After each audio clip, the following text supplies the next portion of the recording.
Assalamualaikum warahmatullahi wabarakatuh. Halo Bapak Ibu Guru di seluruh Indonesia. Perkenalkan, saya Sulfikar, Guru Pendidikan Agama Islam UPT SPF SD Negeri Malewang, Kecamatan Biringkenaya, Kota Makassar. Izinkan saya untuk memaparkan hasil aksi nyata saya modul 1.4 Budaya Positif.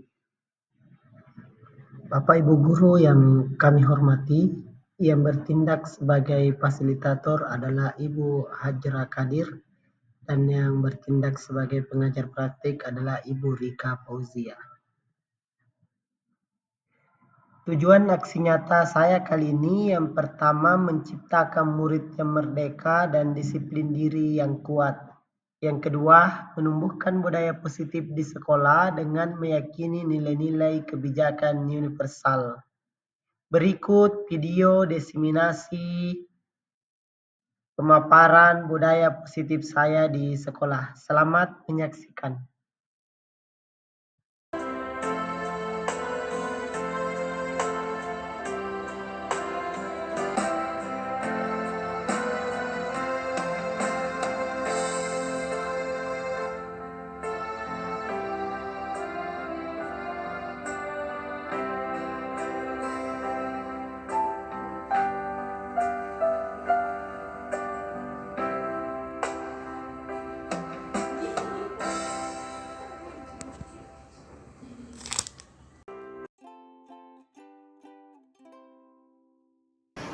Assalamualaikum warahmatullahi wabarakatuh. Alhamdulillah, puji syukur kita panjatkan kepada Allah Subhanahu wa taala karena pada siang hari ini kita diberi kesehatan dan juga kesempatan sehingga bisa hadir di tempat ini untuk melaksanakan diseminasi yang menyebarkan pemahaman dan penerapan pengalaman budaya positif. Oleh saya sendiri, Sulfikar SDI, IGP Angkatan 11 Kota Makassar. Salam dan salam senantiasa tercurahkan kepada Nabi Muhammad SAW, Nabi yang sudah diutus oleh Allah Subhanahu wa taala untuk menyempurnakan akhlak hari ini. Baiklah Bapak Ibu, sebelum kita mulai, mari kita sama-sama berdoa. Berdoa dimulai.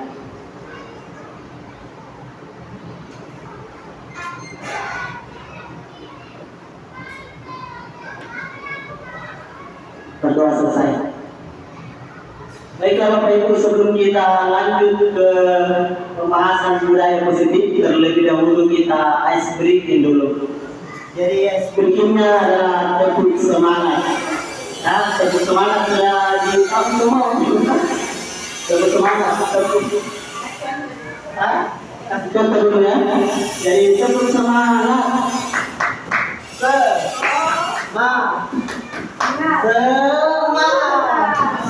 Kemudian yang berikutnya selanjutnya konsentrasi. Jadi misalnya tadi karena saya tidak tahu kondisi misalnya jadi konsentrasi itu misalnya konsentrasi.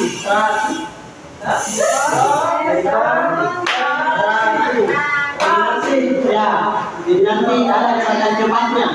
Baiklah kita mulai dulu ya.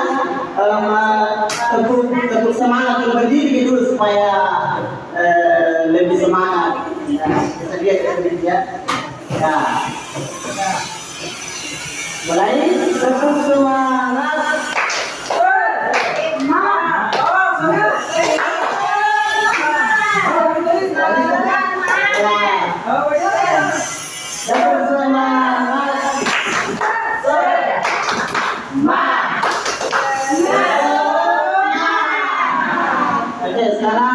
Konsentrasi, konsentrasi, konsentrasi, konsentrasi, konsentrasi, konsentrasi, konsentrasi. Oke, baiklah silakan dulu Bapak Ibu. Jadi sudah bagus misalnya panggilan eksplikinya. Jadi di sini menyebarkan pemahaman dan penerapan pengalaman budaya positif. Jadi apa itu budaya positif? Mungkin ada dari Bapak Ibu yang sudah pernah mendengar budaya positif atau sudah melaksanakan budaya positif? Ada? Ya, kebiasaan yang baik yang selalu dilakukan. Ya, kebiasaan baik yang selalu dilakukan. Ada lagi yang dimakan Pak Ismah, Bu Yini. Menurut saya budaya positif itu perilaku yang terbiasa kita lakukan dalam kehidupan sehari-hari yang mengandung nilai-nilai kebaikan. Ya, kebiasaan dalam kehidupan sehari-hari yang mengandung nilai kebaikan. Bagus sekali. Jadi dari pemaparan dua teman tadi itu sudah mewakili pengertian daripada budaya positif. Nah, jadi kita lanjut. Dari konsep inti budaya positif di sini ada 8, Bapak Ibu. Yang pertama adalah perubahan paradigma pelajar, kemudian yang kedua disiplin positif, yang ketiga ilmu pendidikan, yang keempat kebutuhan dasar manusia, yang kelima memotivasi perilaku manusia, yang keenam posisi kontrol guru, yang ketujuh keyakinan kelas, dan ketiga restitusi. Sekarang pembelajaran dengan paradigma baru. Mungkin dari Bapak Ibu saudara yang pernah menerapkan pembelajaran dengan paradigma baru.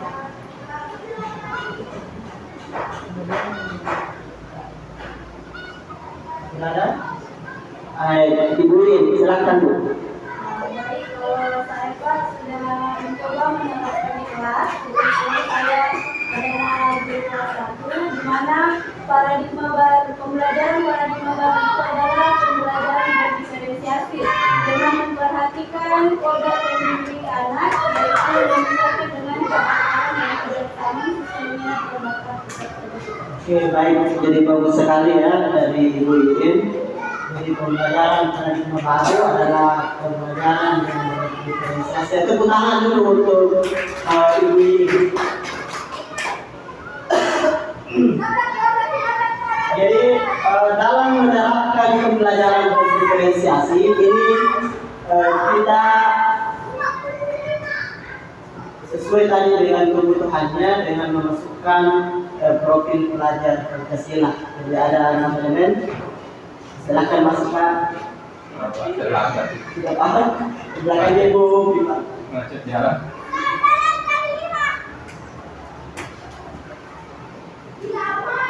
Jadi 6 profil pelajar Pancasila sudah ditahu semua kalian Bapak Ibu. 6 profil pelajar Pancasila ada lagu-lagunya ini. Mungkin ada dari Bapak Ibu yang sudah hafal lagunya profil pelajar Pancasila. Sudah. Ibu, siapa yang mau tampil di sini? Ya, bimbing dulu teman-temannya menyanyi profil pelajar Pancasila.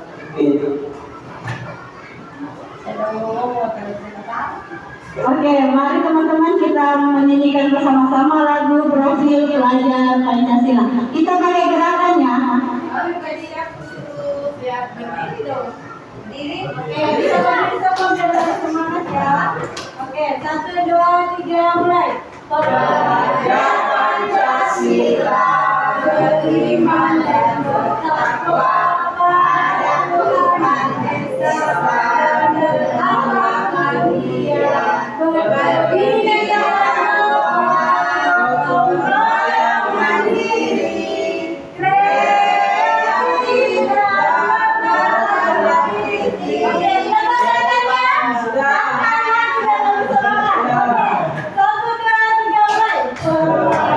Pancasila beriman dan bertakwa pada Tuhan Esa dan berakhlak mulia, berkebinekaan global, gotong royong mandiri, kreatif dan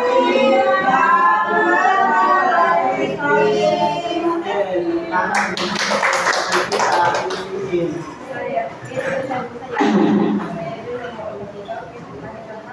Jadi dalam teori kontrol Bapak Ibu ada miskonsepsi di sini, ada miskonsepsi tentang teori kontrol, yakni ilusi guru mengontrol murid. Selama ini kita selalu menjadikan murid itu itu sebagai pengontrol, karena itu adalah ilusi. Kemudian yang kedua, ilusi bahwa semua penguatan positif efektif dan bermanfaat. Yang ketiga, ilusi bahwa kritik dan membuat rasa bersalah mampu menguatkan karakter. Itu juga mispersepsi. Yang terakhir adalah ilusi bahwa orang dewasa berhak memaksa. Kita sebagai guru kadang-kadang mau sekali memaksa, jadi mau sekali langsung lihat hasilnya. Makanya kita memaksa karena kita sudah dewasa. Ternyata itu adalah Bapak Ibu adalah merupakan ilusi. Yang selanjutnya mengubah paradigma stimulus respon ke pendekatan teori kontrol. Di sini ada stimulus respon, kemudian ada teori kontrolnya. Realitas kebutuhan kita sama, kemudian semua orang melihat hal yang sama. Teori kontrolnya ada setiap orang memiliki gambaran berbeda ternyata. Kemudian stimulus respon, kita mencoba mengubah orang agar berpandangan sama dengan kita. Ya, ketika kita memakai teori kontrol, kita berusaha memahami pandangan orang lain tentang dunia. Yang selanjutnya, perilaku buruk dilihat sebagai suatu kesalahan. Kalau kita pakai teori kontrol, semua perilaku memiliki tujuan ternyata. Selanjutnya, orang lain bisa mengontrol saya. Teori kontrolnya hanya Anda yang bisa mengontrol diri Anda. Ya. Yang selanjutnya, saya bisa mengontrol orang lain. Teori kontrol, Anda tidak bisa mengontrol orang lain. Contohnya misalnya Pak Misbah memiliki rahasia, kemudian dia genggam dalam tangannya. Meskipun Pak Anwar berusaha membujuk Pak Misbah karena Pak Misbah ini memiliki kontrol terhadap dirinya sendiri, maka diiming-iming, diintimidasi ataupun dilakukan sogokan itu tidak akan berpengaruh. Kecuali Pak Misbah sendiri yang mengontrol dirinya. Kemudian yang terakhir, pemaksaan ada pada saat rujukan gagal. Ya, ketika sudah dibujuk gagal, maka pemaksaan yang muncul. Itu disebut respon. Teori kontrolnya adalah kolaborasi dan konsensus menciptakan pilihan-pilihan baru. Disiplin positif. Disiplin berasal dari kata disiplina yang artinya belajar. Jadi disiplin merujuk pada disiplin diri yang memiliki tanggung jawab terhadap apa yang dilakukannya berdasarkan nilai-nilai yang ia yakini. Kemudian disiplin positif merupakan salah satu cara menerapkan disiplin yang bertujuan untuk menumbuhkan kesadaran serta memberdayakan peserta didik tanpa imbalan, penghargaan atau reward, ancaman ataupun hukuman. Itu disiplinnya tanpa imbalan, tanpa penghargaan, dan juga tanpa diancam atau dihukum. Sebagai pendidik, tujuan kita adalah menciptakan peserta didik yang memiliki disiplin diri, sehingga mereka berperilaku mengacu pada nilai-nilai kebajikan universal dan memiliki motivasi intrinsik dalam perubahan perilaku ke arah yang lebih baik. Nilai-nilai kebajikan, jadi nilai yang disepakati bersama terlepas dari suku, bangsa, agama, bahasa, maupun latar belakangnya. Contohnya nilai kebajikan institusi atau organisasi. Misalnya yang pertama, profil pelajar Pancasila, hanya beriman dan bertakwa kepada Tuhan Yang Maha Esa seperti yang dinyanyikan tadi oleh guru dan teman-teman sekalian, dan berakhlak mulia, berkebinekaan global, gotong royong, mandiri, kreatif, dan bernalar kritis. Jadi nanti Bapak Ibu ketika mau mengusung keyakinan kelas bisa melihat itu profil pelajar Pancasila. Kemudian yang selanjutnya, Ibu Permarias program PEP. Ini bahasa luar negeri, toleransi, kemudian ada rasa hormat, ada integritas, ada mandiri, kemudian ada menghargai, antusias, empati, pengetahuan, kreativitas, kerjasama, percaya diri, dan komitmen. Kemudian yang selanjutnya, nilai kebijakan organisasi sekolah. Yang ketiga adalah keterampilan hidup atau life skill. Ya, ini dapat dipercaya lurus hati pendengar yang aktif, tidak merendahkan orang lain, dan memberikan yang terbaik dari diri. Selanjutnya kebutuhan dasar manusia. Ini sudah ditahu semua kayak ini, kebutuhan dasar manusia. Ada yang sudah tahu kebutuhan dasar manusia itu apa saja? Silakan. Satu, ingin disayang. Ada lagi? Ya, Pak Isma, silakan. Makan dan minum. Kebebasan. Ada lagi? Mau didengarkan, mau diperhatikan. Ada lagi? Banyak ini. Jadi kebutuhan dasar manusia ini ada 5, misalnya diambil secara umum. Yang pertama, bertahan hidup, itu termasuk saya yang sudah diucapkan oleh Pak Isma. Jadi kita butuh makanan, pakaian, tempat tinggal, keamanan dan kesehatan. Ini kebutuhan dasar manusia. Yang selanjutnya yang mau tadi disayang, diperhatikan, mendengarkan adalah kasih sayang, rasa diterima. Rasa diterima, dipedulikan, berbagi, kerjasama, menjadi bagian dalam kelompok. Kenapa ya kita ambil menjadi bagian dalam kelompok? Karena misalnya dalam suatu organisasi kita tidak bergabung dalam kelompok, maka ada rasa tidak dibutuhkan. Sementara kita dalam membutuhkan 5 kebutuhan dasar manusia. Yang selanjutnya adalah penguasaan. Penguasaan di sini termasuk adalah harga diri, keinginan untuk dianggap, memimpin, berprestasi, diakui dan didengar. Hanya Bapak Ibu, ini termasuk penguasaan. Jadi kalau ada yang suka memimpin, berprestasi, kemudian mau diakui, itu dia masuk di penguasaan. Yang keempat, kebebasan. Kebebasan Bapak Ibu adalah kebutuhan dasar manusia, seperti mandiri, memiliki pilihan, mencoba hal baru, mampu mengendalikan arah dirinya. Bebas tetapi dia tetap mampu mengendalikan dirinya. Yang terakhir, kesenangan. Semua manusia membutuhkan mimpi kesenangan, ya, bermain, humor. Hanya Bapak Ibu sekali harus humor, tidak boleh terlalu serius. Antusiasme, kemudian tertawa juga ini mengajarkan kita buat tertawa. Dan selanjutnya motivasi perilaku manusia. Jadi ada 2 motivasi, ada motivasi dari dalam diri, kemudian ada motivasi dari luar. Ini susah sekali disebutkan Bapak Ibu kalau mau di motivasi intrinsik dan motivasi ekstrinsik. Motivasi dari dalam untuk menjadi orang yang mereka inginkan dan menghargai diri sendiri dengan nilai-nilai yang mereka yakini untuk dalam motivasi dari dalam diri. Kalau motivasi dari luar ada 2, untuk menghindari ketidaknyamanan atau hukuman, atau untuk mendapatkan imbalan atau penghargaan dari orang lain. Jadi terkadang kalau kita mau termotivasi, bisa jadi karena kita sebenarnya menghindari hukuman atau mengharapkan imbalan atau penghargaan. Nah, di sini Bapak Ibu ada 3, ada hukuman, kemudian ada konsekuensi, ada restitusi. Hukuman itu tidak terencana atau tiba-tiba. Misalnya dia melakukan pelanggaran, langsung dihukum saja, begitu saja. Itu termasuk hukuman. Kemudian kalau konsekuensi dia terencana atau disepakati sesuai dengan peraturan. Itu ada konsekuensinya berdasarkan kesepakatan. Kalau restitusi dia proses menciptakan kondisi bagi murid untuk memperbaiki kesalahan.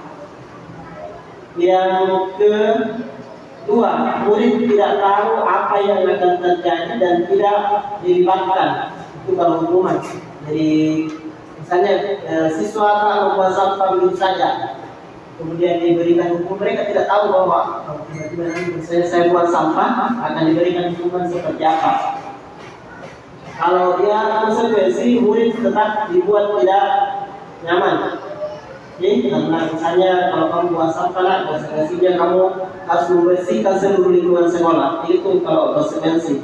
Tapi kalau restitusi, proses kerjasama yang mengajarkan murid untuk mencari solusi sendiri, itu restitusi. yang hukuman lagi bersifat satu arah. Biasanya murid yang jadi korban ini kalau misalnya hukuman. Yang selanjutnya berupa hukuman fisik atau psikis.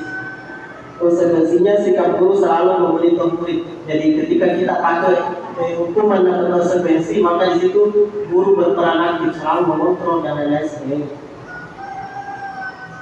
Ini ada 5 posisi kontrol guru. Yang pertama sebagai penghukum, kemudian yang kedua membuat merasa bersalah, kemudian yang ketiga ada sebagai teman, yang keempat ada pemantau, dan yang kelima ada manajer. Posisi kontrol guru yang pertama, siswa tidak memakai atribut lengkap saat upacara bendera. Kalau menghukum berarti disuruh anak disuruh hormat pada bendera selama 1 jam. Kalau membuat merasa bersalah, beberapa kali Bapak Ibu harus memberitahu kamu selalu saja mengecewakan ibu. Kecewa ibu saja.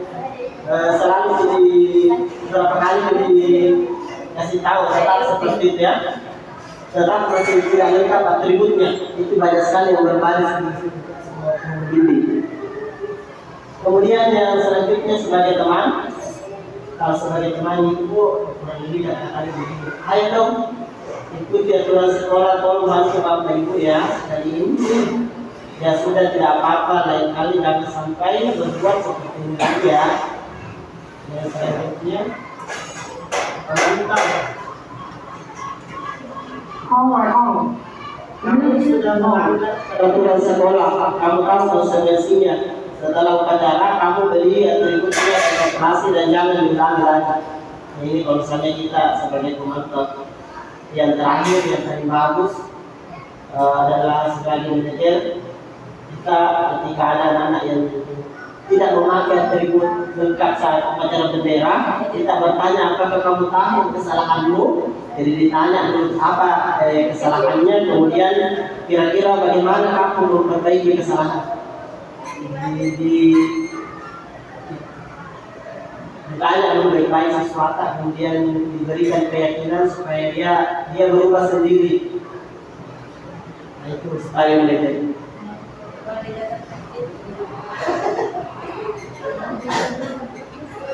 Ini posisi kontrol apa Kak aku?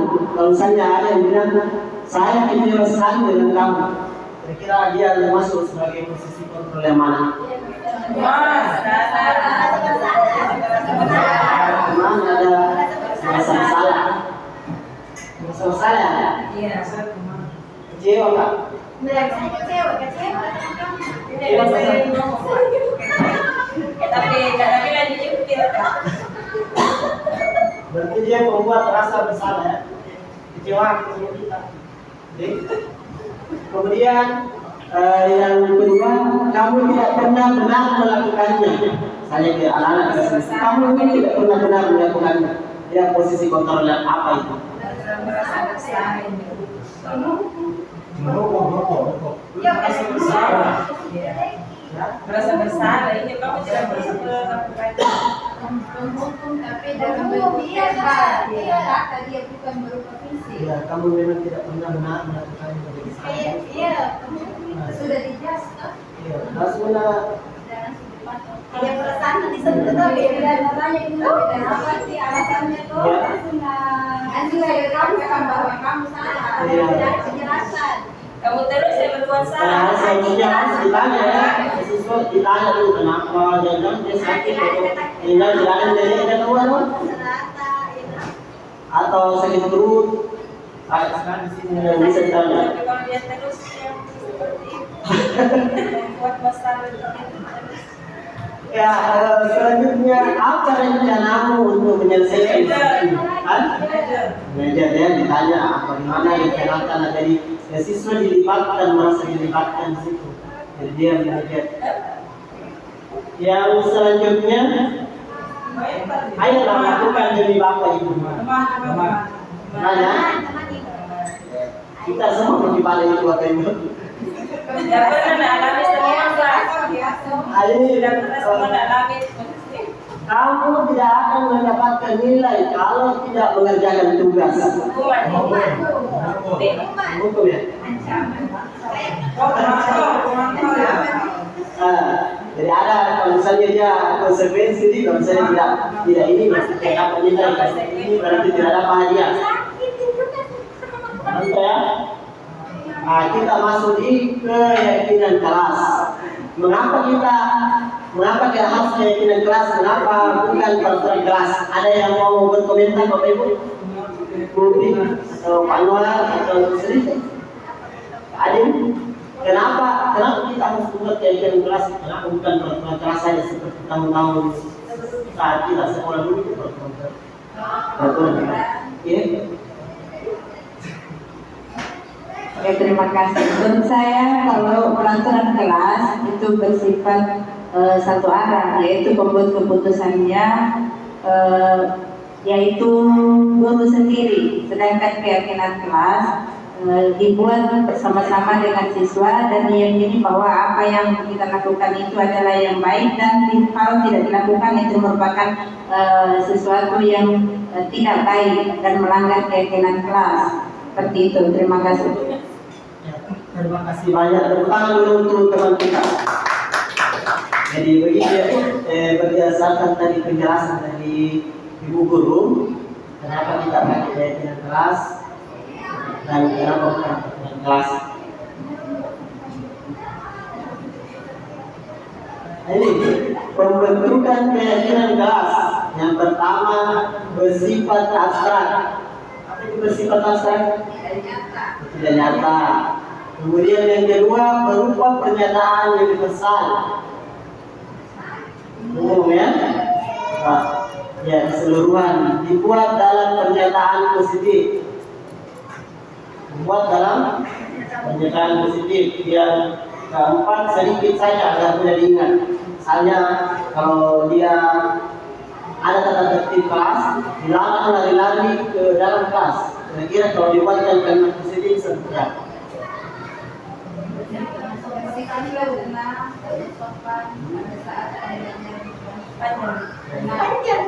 Harus ya. Jadi tidak kalau peraturan kan dilarang lari lalu fokus saat pembelajaran.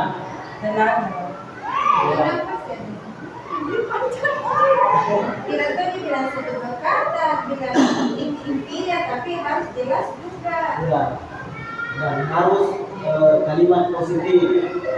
Jadi yang selanjutnya sesuai dengan kondisi kelas dan sekolah sehingga mudah ditetapkan.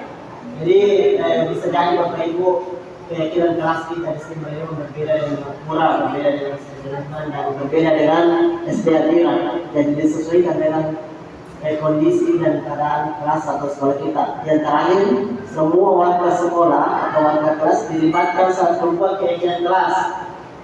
Jadi misalnya sudah ada peraturan kelas itu kemudian dibuat menjadi kalimat positif. Kalimat positif nanti ini yang kita yakini bersama. Jadi dalam membuat keyakinan kelas Bapak Ibu jangan langsung satu kali saja. Jadi bisa sampai 2 hari, bisa sampai 1 minggu. Jadi boleh pakai WA karena bisa jadi nanti di rumah baru pikir-pikir oh ini salah. Kalau kita buat keyakinan kelas waktunya 30 menit saja ini bisa jadi tidak disepakati secara universal oleh semua golongan baik dari siswa maupun gurunya.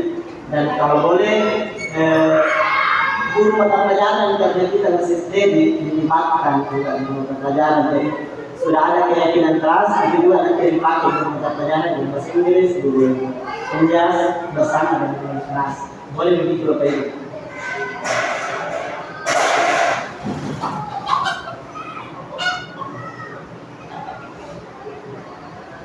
Segitiga restitusi. Jadi di segitiga restitusi ada 3. Yang pertama menstabilkan identitas. Jadi kalau ada anak berkasus itu distabilkan suasananya, kayak kesalahan.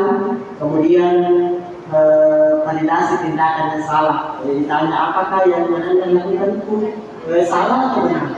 Itu namanya validasi tindakan yang salah. Kemudian yang terakhir adalah menanyakan keyakinan.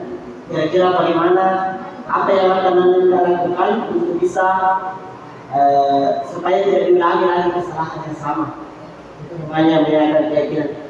Jadi segitiga institusi ini suatu proses dialog yang dilakukan oleh guru agar dapat menghasilkan murid yang mandiri dan juga bertanggung jawab.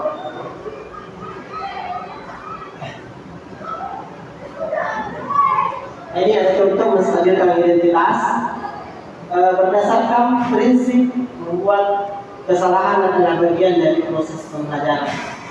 Jadi berbuat salah saja, kata-kata ini berbuat salah itu wajar tidak, karena tidak ada manusia yang sempurna. Kemudian ibu bapak juga pernah melakukan hal tersebut dulu. Kemudian ibu bapak tidak mau mencari siapa yang salah, tapi ibu bapak ingin mencari solusi dari permasalahan ini. Jadi kalau kita pakai segitiga restitusi itu tidak menghakimi siswa, tetapi bagaimana caranya supaya mencari solusi dari masalah yang ada. Kamu berhak merasa begitu. Saya merasa begitu. Misalnya ada siswa yang bolos.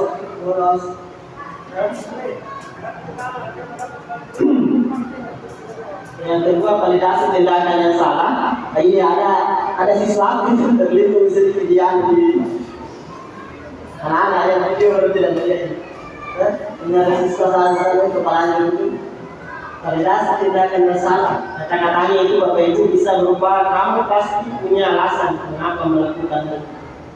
Jadi kalau misalnya tadi sudah di apa tadi yang pertama menstabilkan identitas. Nah, sekarang kita validkan validasi tindakan yang salah. Bluetooth mode. Kamu pasti punya alasan mengapa melakukan itu. Jadi anak-anak ditanya, pasti ada alasannya kenapa bolos, kenapa mentunjuk, dan lain-lain kasus yang lainnya. Kemudian padahal kamu bisa melakukan yang lebih baik dari ini ya. Seperti itu. Artinya yang selanjutnya kamu patut bangga karena telah melindungi sesuatu yang tentu buatmu. Misalnya dia ada kasus untuk mempertahankan harinya, atau yang terakhir kamu melakukannya karena mempertahankan sesuatu yang penting bagimu. Ini yang terakhir bisa institusi menanyakan keyakinan. Itu ada siswaku, sebenarnya ada videonya itu. Apa keyakinan kelas kita? Jadi kalau kita sudah buat keyakinan kelas, kemudian lantas ada siswa yang melanggar, maka itu nanti dipakai dalam menangani kasus yang ada di kelas. Jadi apa keyakinan kelas kita? Nilai-nilai apa saja yang kita disepakati bersama? Yang selanjutnya seperti apa gambaran sebuah kelas yang ideal yang kamu. Yang terakhir, kamu ingin menjadi orang seperti apa? Jadi biasanya ketika ditanya seperti itu, mereka akan sadar sendiri.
Pak Yogurt. Terima kasih Pak Yogurt. Ya, jadi yang terakhir Bapak Ibu, saya ucapkan terima kasih karena sudah hadir di tempat ini. Kata semoga bergerak, semoga bergerak dan lahir dan salam bergerak. Sebelum saya tutup, mungkin dari Bapak Ibu ada yang ingin ditanyakan atau ada yang mau komentar atau ada yang mau memberikan penguatan, saya persilahkan.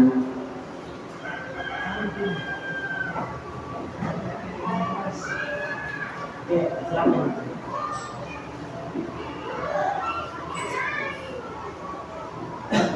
Terima kasih. Sedikit saya ingin memperjelas yang tentang tadi posisi kontrol guru, Pak. Tolong ditampilkan slide-nya. Yang di sini yang ingin saya tanyakan adalah yang mana dari kelima ini yang merupakan posisi kontrol guru yang baik dan yang kurang baik. Dan kemudian ya yang menjadi masalah utama yang menurut saya ingin saya tanyakan adalah yang poin kedua, yaitu membuat rasa bersalah. Apakah di sini dia ini posisi kontrol guru yang ini adalah yang baik atau kurang baik? Karena menurut saya ini berada pada dua hal yang menjadi dilema, karena kalau dari posisi baiknya kita berusaha menyentuh hati siswa, yaitu dengan memberikan kata-kata yang bisa menyentuh perasaannya dia. Tapi di sisi lain, kalau kita memberikan ucapan yang seperti itu kepada siswa, biasanya siswa akan merasa menyalahkan dirinya sendiri dan merasa lama-lama dia akan rasa percaya dirinya akan berkurang dan merasa bahwa dia adalah bukan orang yang diharapkan oleh gurunya, seperti itu. Terima kasih. Ya, terima kasih, bagus sekali pertanyaannya. Ada lagi, Bu? Ya.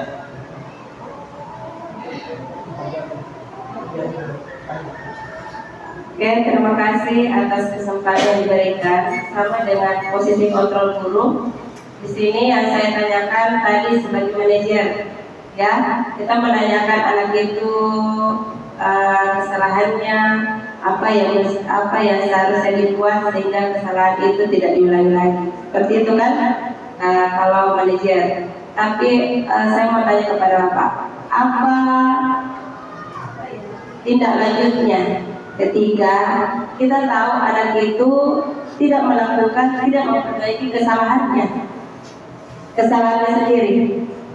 Padahal kita sudah tanya ini, dia tahu kesalahannya, tapi kita tidak lihat dia berubah. Apalagi yang akan misalnya harus dilakukan seperti itu. Karena kita tahu kita yang kita ajari adalah SD, sekolah dasar, harus perlu bimbingan seperti itu. Terima kasih, Pak. Assalamualaikum warahmatullahi wabarakatuh. Jadi bicara, oh iya. Baik, terima kasih untuk kesempatannya. Mungkin pertanyaan saya itu berhubungan dengan saudari Ibu Sina. Dimana ketika kita sudah menerapkan strategi restitusi untuk menyelesaikan kasus yang terjadi pada siswa, tetapi kita lihat siswa tersebut belum ada perubahannya. Sementara strategi restitusi ini kita sudah lakukan secara berulang kali. Apakah bisa dikatakan tindakan yang kita lakukan itu gagal atau bagaimana, Pak? Kemudian bagaimana solusinya ketika sudah menerapkan strategi restitusi tetapi kita melihat bahwa siswa tersebut belum ada perubahan terhadap sikapnya yang sudah dia lakukan. Terima kasih.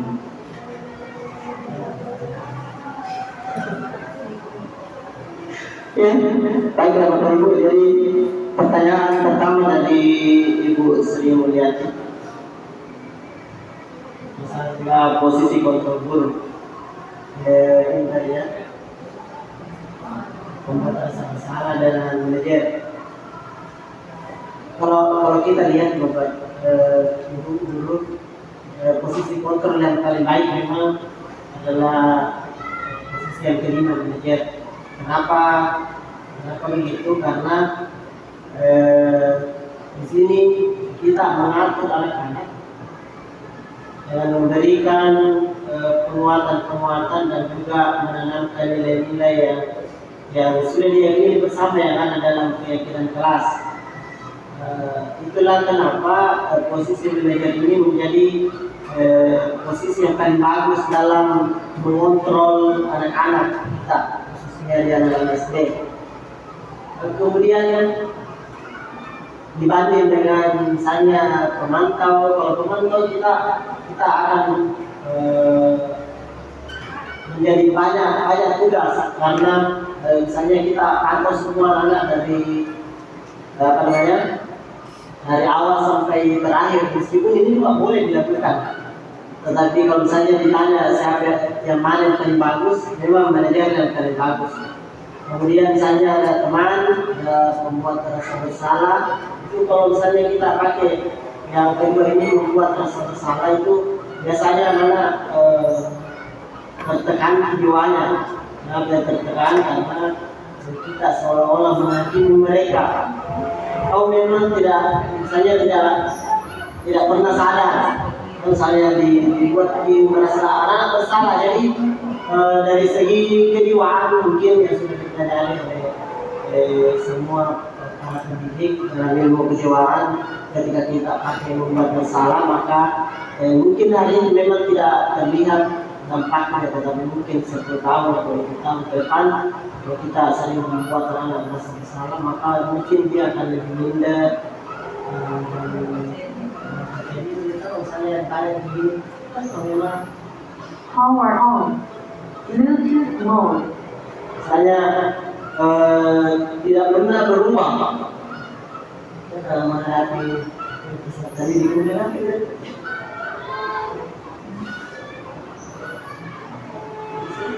masalah yang diperjelas ini yang kurang bagus, yaitu yang posisi penghukum dan pembuat bersalah gitu. Kalau yang mulai dari sebagai posisi sebagai teman itu sudah bagus. Iya. Teman, pemantau dan manajer itu sudah bagus. sudah bagus. Tapi yang paling bagus dari kelima itu adalah manajer. Tetapi jadi pemantau memang juga kita tidak bisa lepaskan, makanya kelima posisi ini memang harus dididik oleh setiap guru. Tetapi misalnya menjadi pengumuman selama tidak memberikan hukuman bukan dalam bentuk fisik, maka maksudnya memberi hukuman supaya dia merasa sadar, tetapi tidak sampai menyakiti fisiknya atau psikisnya.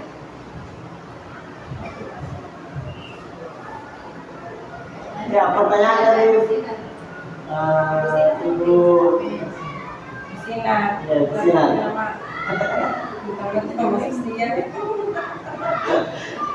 Ada yang benar belum?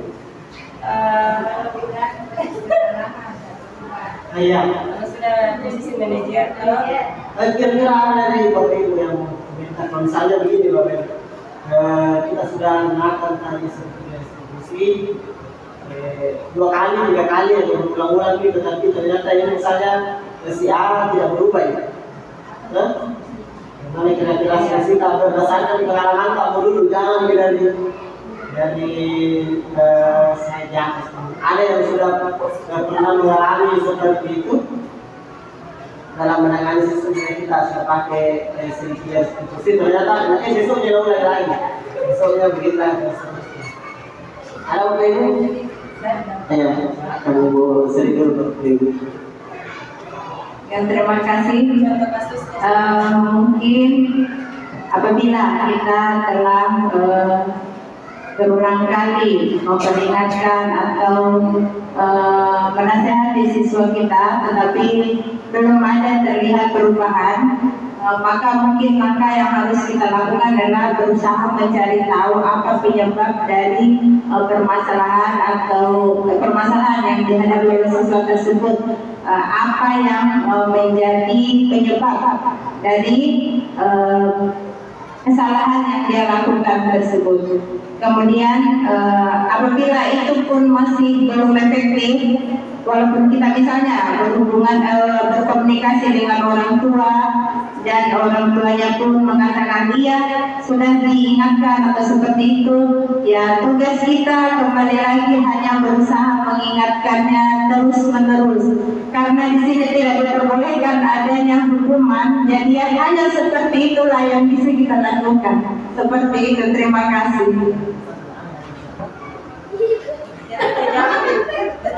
Tidak, kalau saya cuma mau saling berbagi praktek baik ya Pak, karena kebetulan saya mengajar di kelas 1 yang dimana kita ketahui bahwa kelas 1 itu sikapnya memang masih perlu dimanja-manja, karena apa ya, kalau kelas 1 kayak maunya main terus. Nah, saya punya satu siswa di kelas, kebetulan dia itu saya percayakan sebagai ketua, karena selain dia bertanggung jawab, dia juga bisa membantu saya ketika saya mengontrol teman-temannya yang terlambat masuk kelas. Dia bersedia ikut saya yang panggil Bu.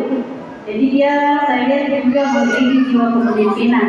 Namun di sisi lain, anak ini termasuk anak yang sangat jahil, karena kalau saya lihat gayanya dia cuma kali tahannya itu 10-15 menit untuk tidak mengganggu.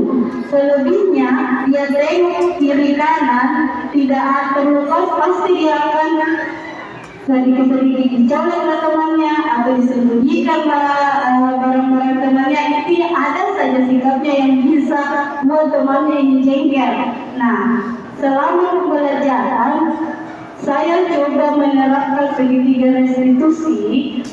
Anak ini memang ada perubahan, tetapi perubahannya itu tidak konsisten. Artinya mungkin satu hari dia berubah. Saya kira saya sudah berhasil, sudah menerapkan segitiga restitusi. Ternyata dia ini berubah karena dia kurang enak badan, makanya dia tidak terlihat aktif. Besoknya dia kembali seperti itu lagi. Jadi saya coba lagi panggil, saya ajak bicara dari hati ke hati. Kemudian saya tanya kenapa alasannya dia katanya bilang, "Enggak Ibu, kusuka dia kalau menangis."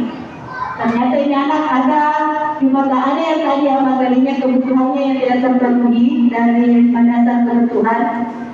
Jadi saya coba lagi terapkan segitiga restitusi. Saya tanya itu apalagi nak mau tak, bagaimana mau tak, apa solusinya jika terus-terusan dikasih begini teman tak, karena temannya ini sudah bukan cuma 1-2 orang, bahkan hampir setengah kelas sering melapor, "Ibu, saya dijahili sama ini, saya dijahili sama ini."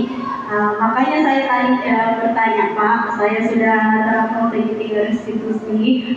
Apakah siapa tahu teman-teman yang lain juga bisa berbagi praktek baik yang sudah diterapkan di kelasnya, seperti tadi masukan dari Ibu Sri untuk menjalin kolaborasi ya dengan orang tua siswa.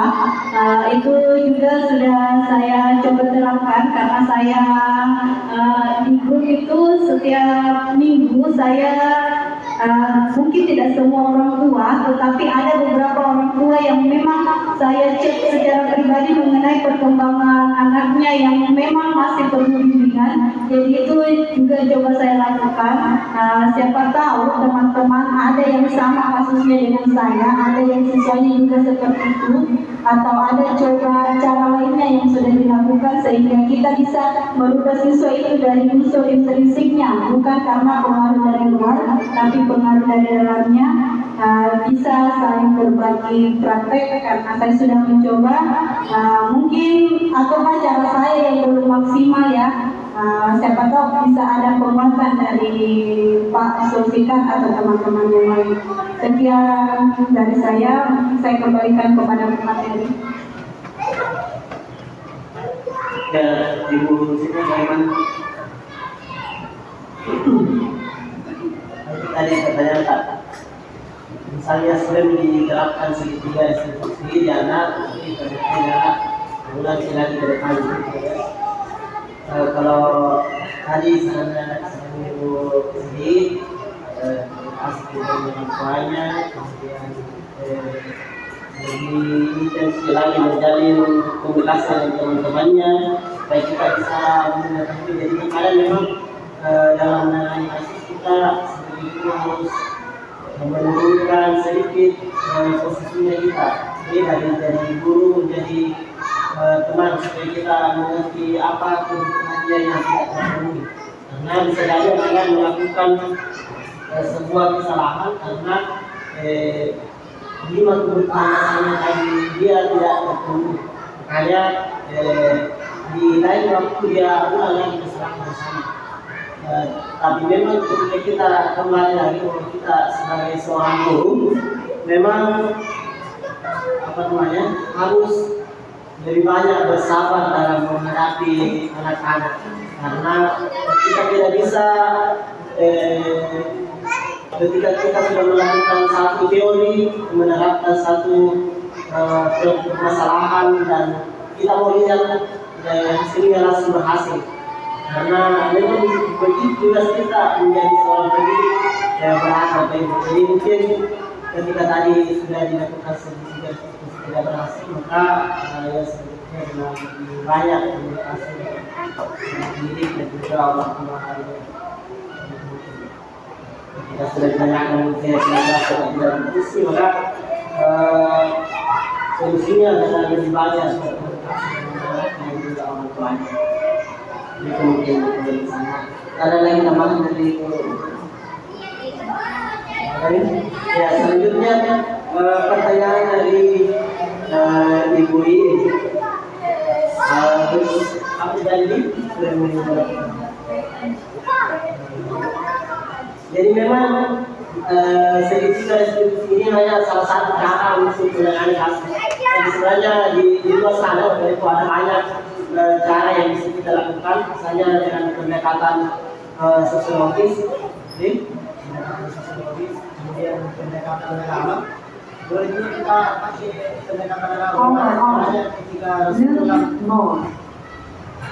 Bagaimana caranya ketika Rasulullah misalnya mendidik sahabat-sahabatnya, dia pakai apa sih? Pakainya juga pakai segitiga sekaligus. Itu yang harus kita tanamkan ketika kita sudah pakai segitiga restitusi tidak berhasil, maka kita pakai teori-teori orang-orang yang terdahulu yang sukses menangani orang. Tapi sekali lagi Bapak Ibu bahwa di antara sekian banyak siswa memang pasti ada salah satunya yang tidak sesuai dengan harapan dan itu di mana-mana akan ada seperti itu. Tugas kita sebagai pendidik adalah tidak bosan-bosan untuk mengingatkan peserta didik kita bagaimana supaya dia tetap menerapkan budaya positif atau disiplin positif. Ketika kita sudah mengingatkan, diulang, barangkali nanti yang ke-30-nya atau yang ke-100-nya baru dia berubah. Karena tugas kita hanya menyampaikan, tetapi yang membuat dia berubah, perilakunya berubah adalah tentu yang Maha Kuasa. Saya kira cukup sekian Bapak Ibu. Terima kasih banyak atas waktunya. Apabila ada kata-kata yang kurang berkenan atau tindakan saya yang kurang beretika atau kurang sopan, saya secara pribadi memohon maaf yang sebesar-besarnya.